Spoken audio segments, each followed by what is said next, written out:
Salut, c'est Thomas Rozek.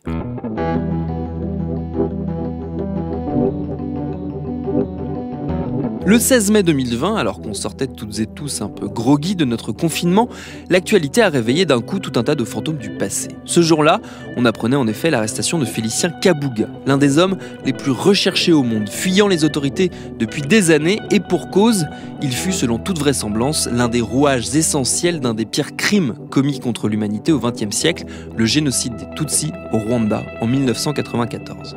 Et alors qu'on commençait à peine à décrypter les détails de la cavale et des complicités dont a bénéficié l'ex-fugitif, une décision judiciaire donnait au drame des Tutsis un écho supplémentaire. L'administration a en effet tout récemment donné l'autorisation à un chercheur français de consulter l'intégralité des archives de François Mitterrand sur le génocide, en bonne partie inédite. Est-ce qu'on ne serait pas en train de lever les derniers secrets de ce crime atroce ? C'est une des questions qu'on va se poser avec notre épisode du jour. Bienvenue dans Programme B. Plus de 200 000 morts, peut-être 500 000. Le bilan au Rwanda est si lourd que les chiffres n'ont plus vraiment la signification qu'ils devraient avoir. Les Hutus tuent les Tutsis. Et apparemment, ont décidé de les tuer tous. Ça s'appelle un génocide. Les gens qui ont fait la promotion de cette politique du pire, d'extermination, étaient activement soutenus par la France. Et de la part du gouvernement français, on n'a pas entendu une seule condamnation publique claire.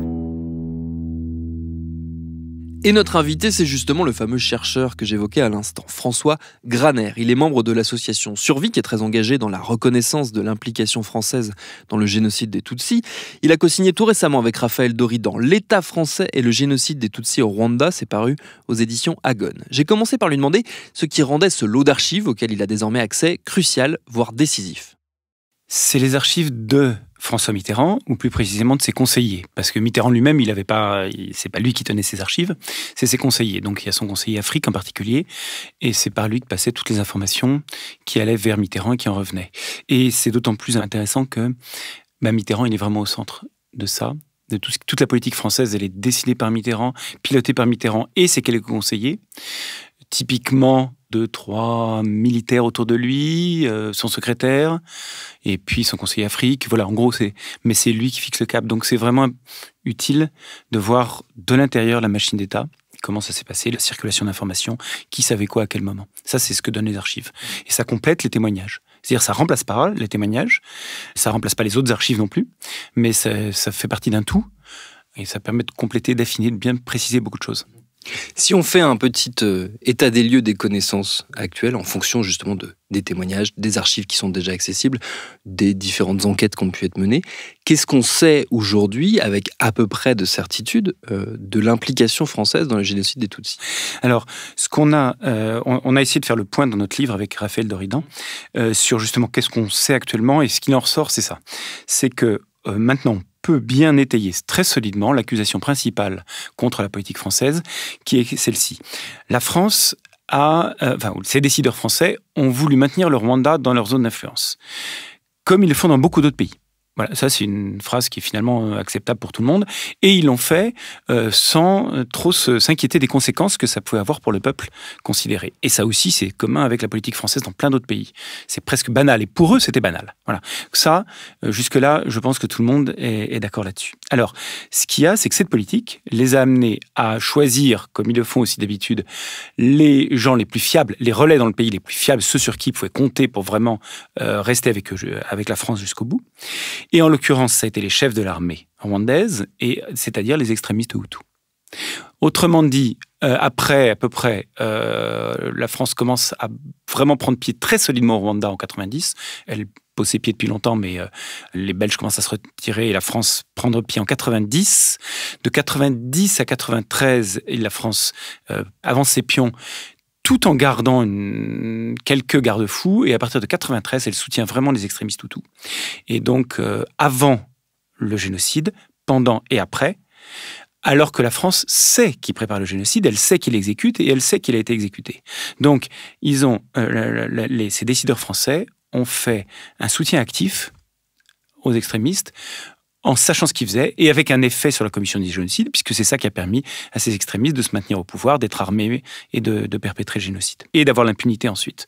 Donc tout ça, soutien actif en connaissance de cause et avec un effet sur le crime, ça a un nom, ça s'appelle la complicité.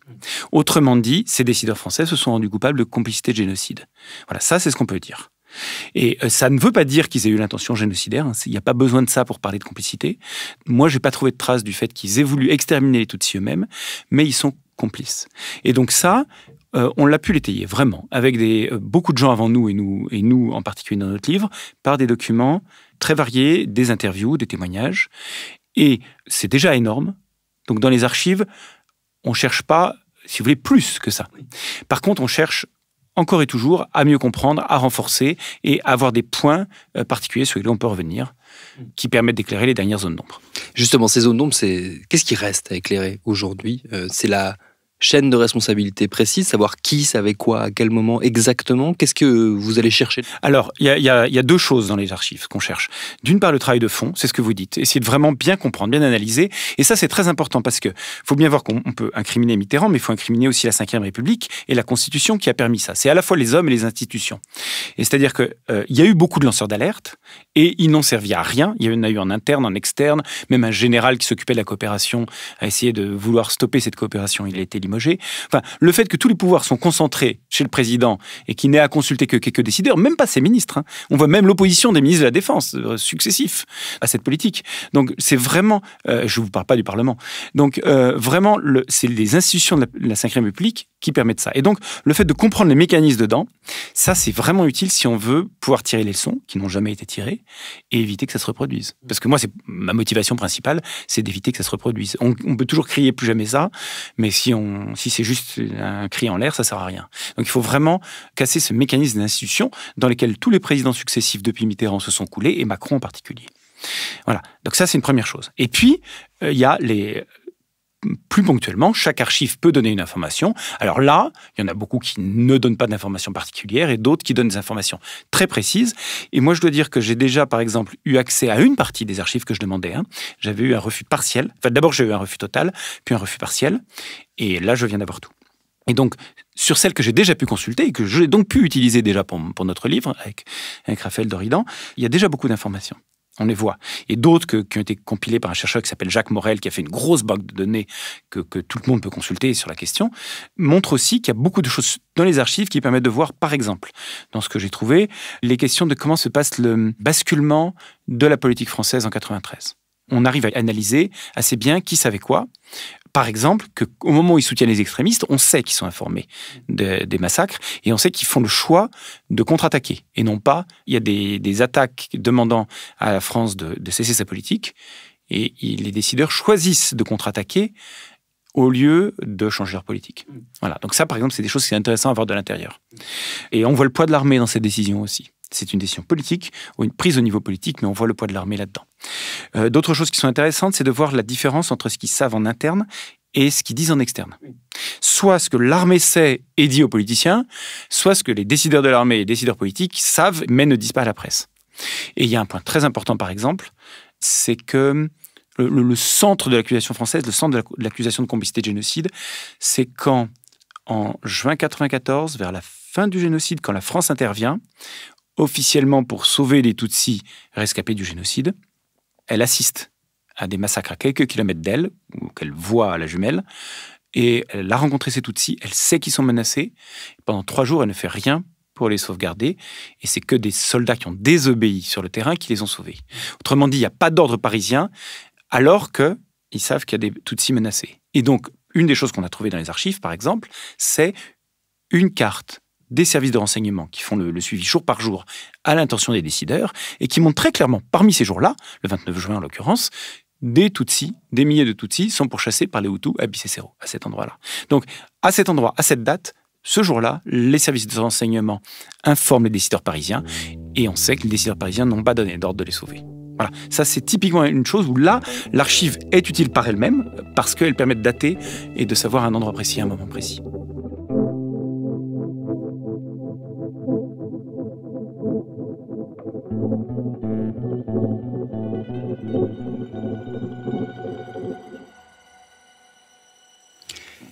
Qu'est-ce que ça peut ouvrir comme perspective, ce détricotage justement de la chaîne de responsabilité, et en gros de mettre des noms et des dates sur des décisions éventuelles ou des absences de décisions éventuelles? Est-ce que ça peut ouvrir à des procès, des poursuites en justice? Qu'est-ce qu'il peut y avoir derrière? Alors, pour moi, mais là je pense aussi, je peux dire pour l'association Survie, et pour beaucoup d'autres gens, il y a un point qui est important au niveau politique, c'est la reconnaissance par l'État français de son rôle. À partir du moment où il commence à être bien étayé solidement du point de vue historique, il faudrait vraiment qu'il y ait une reconnaissance, comme le président Chirac a eu le courage de le faire pour le rôle de Vichy, de la collaboration. Moi, je pense que c'est la seule bonne manière de solder le passé, c'est ça. Je pense que c'est pas en l'enterrant. Si on l'enterre, il ressurgira toujours. Donc ça, c'est la partie politique. Après, il y a la partie judiciaire, effectivement. Il y a déjà des plaintes. Et en particulier, parmi ces Tutsis qui n'ont pas été sauvés par l'armée française, il y en a qui ont porté plainte contre X. Et toute la question est de savoir à quel niveau de la chaîne de décision, les choses importantes ont été prises. Et ça, c'est un des combats emblématiques de l'association, de soutenir ces rescapés rwandais. Eh bien, il se trouve que les juges, au début, il y a eu des juges qui étaient quand même relativement ouverts et qui ont lancé les plaintes malgré l'opposition de l'armée et du parquet. Mais peu à peu, au fil des juges successifs, il y a eu des juges de plus en plus, on va dire, révérents à l'égard du pouvoir. Et là, les derniers, qui sont en charge de terminer le dossier, eh bien, ont décidé qu'ils ne s'intéresseraient pas aux décideurs parisiens, qu'il n'y aurait pas d'enquête au niveau des décideurs parisiens, ni des décideurs militaires, ni des décideurs politiques. Ils ont utilisé un prétexte qui fait un petit peu rire les gens qui connaissent le dossier, c'est qu'ils ont dit « Oui, les militaires français sur le terrain, ils étaient autonomes, ils prenaient leurs décisions tout seuls. » Donc ça fait rire d'autant plus que personne ne dit ça, ni les militaires sur le terrain, ni les décideurs militaires, ni les politiques ne disent ça. Tout le monde dit que l'armée française était très professionnelle, qu'elle exécutait les ordres que les politiques donnaient aux militaires, aux chefs militaires qui donnaient sur le terrain. Il y avait une vraie chaîne de décision. Donc le prétexte utilisé par les juges ferait rire si ce n'était pas un motif aussi sérieux. Et donc là, dans des cas comme ça, les documents qu'on peut trouver ne vont pas déclencher des nouvelles plaintes, mais peuvent montrer le ridicule, on va dire, du prétexte utilisé par les juges pour fermer le dossier. J'ai la sensation, et vous allez me dire, vous qui travaillez, qui suivez ce sujet depuis des années et qui êtes quotidiennement dedans, j'ai la sensation qu'on arrive, sur la question du génocide des Tutsis, à un point où on va commencer à solder les comptes, qu'on va commencer à donner des noms, à nommer les choses et à dire quelles ont été les responsabilités, que, quelque part, l'histoire commence à se déverrouiller, comme elle l'a déjà fait dans d'autres cas de génocide précédents. Je pense notamment au génocide des Juifs, évidemment, pendant la Seconde Guerre mondiale. Il y a ce point de bascule qui me semble, moi, être en train d'arriver. Je ne sais pas si je me trompe ou si vous partagez ce sentiment. Oui, c'est vrai que moi, j'ai aussi une impression du même genre. Il y a deux choses. Le temps, ça intervient de deux façons. Il y a d'abord le travail, justement, sur recueillir les témoignages et les archives. Ça prend du temps. Autant les faits que je vous dis, les faits de complicité, ils ont été établis très vite. Mais par contre, savoir comment ça s'est passé, oui, il faut interroger les gens, il faut que les langues se délient, voilà. Il y a beaucoup de choses qui prennent du temps. L'autre chose, c'est que les partis au pouvoir, les gens au pouvoir, peu à peu, ils quittent la scène. Il y en a qui sont encore vivants, mais encore actifs, mais il y en a de moins en moins. Il y a encore Hubert Védrine qui s'active beaucoup dans l'ombre pour essayer de minimiser le rôle de la France. Mais à part ça, c'est vrai qu'il y a beaucoup, beaucoup de gens qui sont plus là. Il y a l'amiral Langsade n'est plus aux manettes. Il peut encore prendre son téléphone, mais il n'est plus directement aux manettes. Et puis, il y a des langues se délient, ça joue aussi. Parce que quand les gens sont plus en service, il y en a qui parlent. Le général dont je parlais, qui a été le lanceur d'alerte, lui, il a parlé sur le tard. Il a donné beaucoup d'interviews récemment, et avec beaucoup de précision. Et puis voilà, donc il y a ça aussi qui joue pour le temps. Donc oui, et puis il y a le côté génération. C'est-à-dire que, je vais dire psychologiquement, et moi je le sais, parce que je l'ai vécu moi-même aussi, c'est très difficile de s'intéresser à un génocide, c'est très lourd. Quand c'est des gens lointains, c'est encore plus compliqué. Mais en plus, quand ça implique le rôle de la France, c'est beaucoup plus difficile. Il y a une espèce de culpabilité qu'on a. Moi, je l'ai senti sur moi-même. Il m'a fallu beaucoup de temps entre les premières interrogations et le fait de vraiment passer à la recherche, au travail. Donc, je n'en veux à personne quand je vois tous les gens autour de moi qui ont ce blocage psychologique sur le fait de s'intéresser au sujet. Et là, évidemment, les jeunes générations n'ont pas ce blocage, parce que les gens qui sont nés, qui ont découvert ça à la radio quand ils étaient jeunes, ils ne peuvent pas avoir de sentiment de culpabilité, donc ils sont beaucoup plus ouverts et ils peuvent s'intéresser beaucoup plus librement, pas comme quelque chose de personnel. Comment s'est perçu ces avancées petit à petit, notamment je pense à cette décision de justice récente en votre faveur pour l'ouverture totale donc, de ces archives. Comment c'est perçu du côté des survivants du génocide des Tutsis, des personnes qui justement sont accompagnées par l'association et qui demandent encore aujourd'hui que soit reconnu leur préjudice vis-à-vis de la France? Alors la chose principale, je pense pour eux, enfin je ne peux pas parler en leur nom, mais c'est une recherche à la fois de dignité et de reconnaissance de ce qui s'est passé.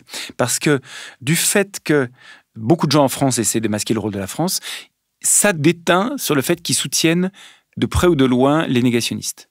Et donc, il y a beaucoup, à petite ou à grosse dose, au cœur de l'État français. Il n'y a pas de négationnisme d'État. Actuellement, on peut dire, le président Macron a reconnu le génocide des Tutsis, on a fait une journée de commémoration. Enfin, je veux dire, on peut dire, au moins depuis récemment, il n'y a pas de négationnisme d'État vraiment à proprement parler. Mais par contre, il y a dans l'État, dans l'administration, il y a encore beaucoup de négationnisme plus ou moins latent. Et ça, c'est très, très dur pour les rescapés de voir que ce qui leur est arrivé ne peut toujours pas être reconnu comme un fait historique, simple et direct. Et voilà. Donc ça fait partie de la reconnaissance qu'ils demandent. Ça se voit dans le traitement par la justice. Autant les premiers juges, comme je disais dans le dossier Bicécero, se sont intéressés aux victimes, aux plaignants, comme dans n'importe quel dossier. Ils ont écouté les plaignants, ils les ont rencontrés.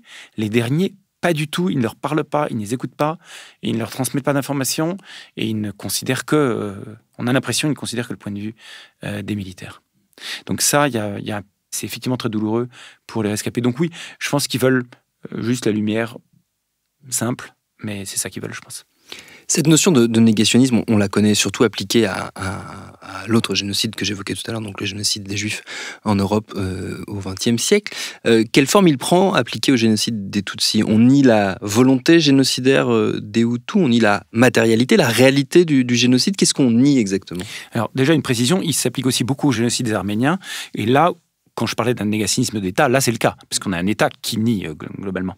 Donc les trois ont beaucoup de points communs. Ils utilisent des techniques comparables, soit de dire que ça n'a jamais existé, soit que ça a existé, mais que ça n'a pas été volontaire, planifié, etc. Donc que c'est pas un vrai génocide, puisqu'un génocide est défini comme l'intention d'exterminer un groupe. Soit, et là ça va encore plus loin, ils essayent de faire retomber la culpabilité sur les victimes. Et ça, on le voit dans les trois génocides que j'ai mentionnés. Ça n'a pas été tellement mentionné pour les Tziganes, mais beaucoup pour les Juifs, beaucoup pour les Arméniens, et beaucoup pour les Tutsis aussi. Par différentes méthodes, on essaie de dire, voilà, soit ils l'ont bien cherché, soit c'était des traîtres, soit ils sont tous ceci, soit ils sont tous cela. Et donc, il y a des ficelles comme ça communes qui sont utilisées. Et en France, il y a un autre ressort en plus, c'est pas le négationnisme, c'est la confusion. C'est de plus en plus, on essaie de profiter du fait que le public français n'est pas nécessairement très informé sur ce qui s'est passé pour faire la confusion entre les auteurs et les victimes. Et donc, par exemple, on s'est aperçu qu'une expression que beaucoup de gens utilisaient, le génocide Rwanda, etc., que tout le monde utilisait de façon assez naturelle, a été utilisé, et en particulier ces derniers temps par les négationnistes, pour faire une confusion entre les auteurs et les victimes. Et donc maintenant, on essaye vraiment, l'ONU a pris position là-dessus, a dit il faut parler du génocide perpétré contre les Tutsis. Emmanuel Macron, donc l'État français aussi maintenant, a pris position là-dessus. Et donc nous, on essaie de développer, de dire qu'on parle du génocide contre les Tutsis, et non plus de formules ambiguës que les négationnistes puissent réutiliser. Et ça, quand je fais des interventions, par exemple, auprès des jeunes, y compris par des lycéens, je m'aperçois que tout ce genre de choses est très bien perçu. Ils sont, a priori, ils sont très opposés au négationnisme. Ils aiment bien avoir les idées claires. Et donc là, moi, j'ai beaucoup d'espoir dans la génération la plus jeune actuellement.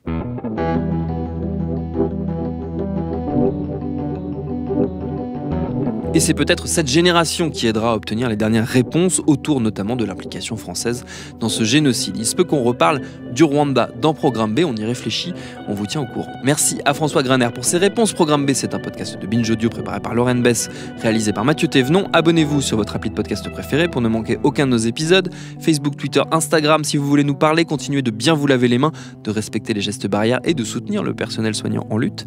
Et à demain pour un nouvel épisode.